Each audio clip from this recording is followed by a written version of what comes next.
My relationship with God had been so twisted, and my view of God had been so twisted, I didn't want anything to do with him.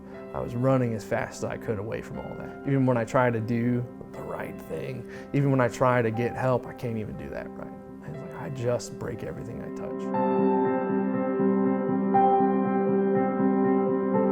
When I was young, I was a victim of sexual abuse.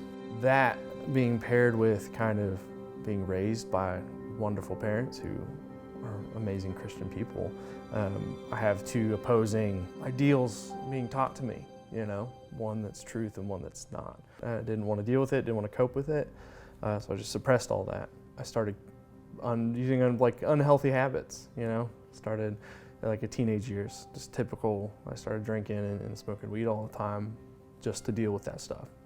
So I didn't have to think about it. I started having health issues. I had my appendix problems, and then from there just kind of continually in and out of the hospital with different things that didn't really have much of an explanation. So from there I ended up kind of getting into a lot of pain medication instantly. It was like, oh, okay, yeah, well, that's easy to abuse, and kind of lying to myself of, yeah, but I have a problem, I have health issues, so it's okay.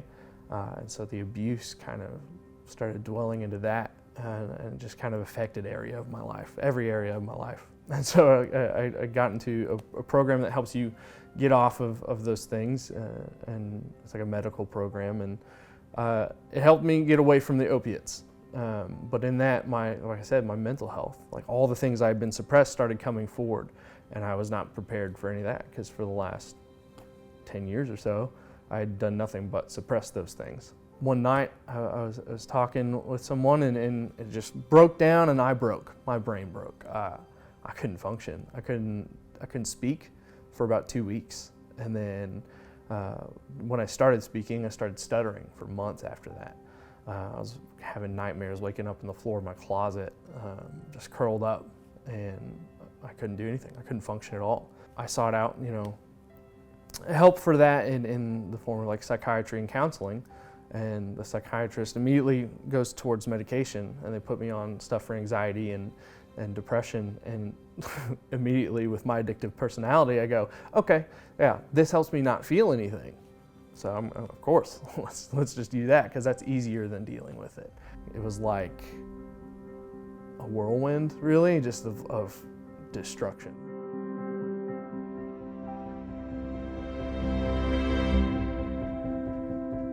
I had destroyed relationships with my family. I destroyed my relationship with my wife. Friendships, everything was gone. Every bridge was burned. I was put out on my own, with no place to live, nowhere to go. I was in my car, and I didn't really know what to do.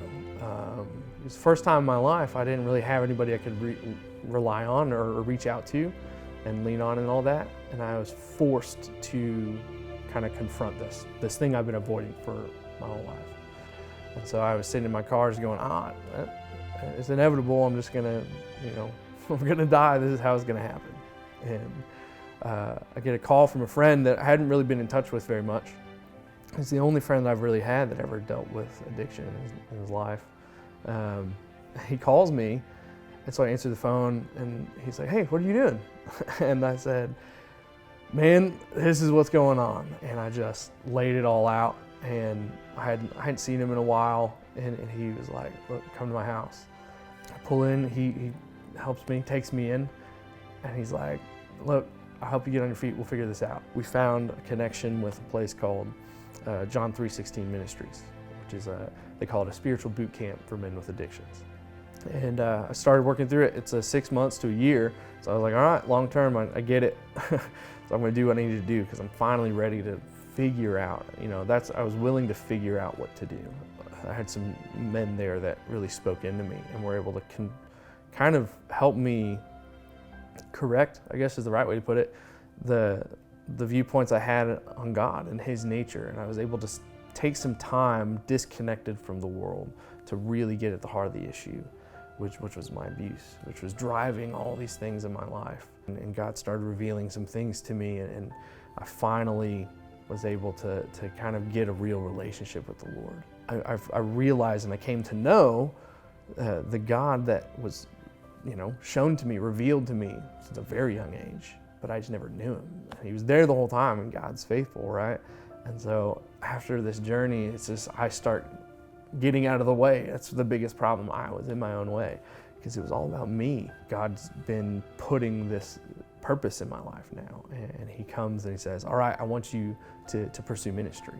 So I stayed on staff for a little while after I graduated the program. I stayed on staff there at John 3, and then God kind of called me back home. And since then, it's been really interesting to see the people in my life that I've disconnected from. I haven't been a part of Mosaic people for years and years. They're the first ones to start reaching out. Colin Jackson, first person to reach out to me and say, hey, heard you back in town, let's meet up. I'm like, oh, okay. And since then, just the amazing things that God has been doing and showing me more and more my purpose. So now I'm just back home and got a good job, got my family in my life, and working and just living a life with purpose and radical servitude to the Lord. The world's different, the viewpoint's different. There's living in victory instead of defeat, because I'm not the same person I used to be. And my identity isn't found in those things anymore.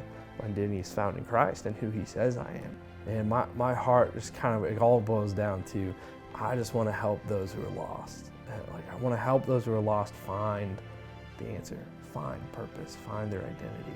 I want people to realize who Christ is.